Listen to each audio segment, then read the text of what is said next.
Setelah melakukan peningkatan pelayanan, LRT Sumsel ditargetkan menggait 3,5 juta penumpang pada tahun 2023. Selain menargetkan pelajar dan masyarakat umum, peningkatan penumpang ditargetkan saat pelaksanaan event Piala Dunia U20 di Palembang. Tingkat keterisian penumpang LRT Sumsel pada 2022 mencapai 55,80%. Angka ini terus mengalami peningkatan sejak beroperasi pada tahun 2019 lalu. Dengan angka ini LRT Sumsel masih tetap berstatus sebagai angkutan perintis.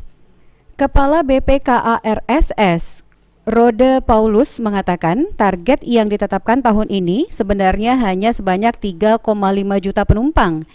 Namun BPKA RSS mendapatkan tantangan dari Menteri Perhubungan agar pengangkutan jumlah penumpang bisa mencapai 4 juta orang. Ya, tahun kemarin kita kan ditarget 3 juta dan itu kita bisa penuhi.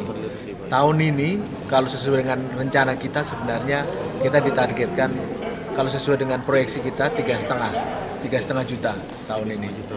Tapi kita di-challenge sama Bapak Menteri Perhubungan untuk bisa mendapatkan 4 juta. Tapi 3,5 ini pun sebenarnya ini sudah luar biasa. Tapi semangat buat kita, untuk challenge buat kita untuk bisa mendapatkan 4 juta. Untuk mendukung target ini, Kemenhub mempersiapkan kerjasama angkutan penumpang atau feeder ke LRT Sumsel di Palembang sebagai upaya peningkatan layanan.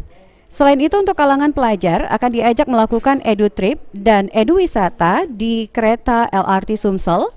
Dan sementara untuk kalangan pekerja juga ada berbagai kartu LRT berlangganan. Aprianto, PAL TV.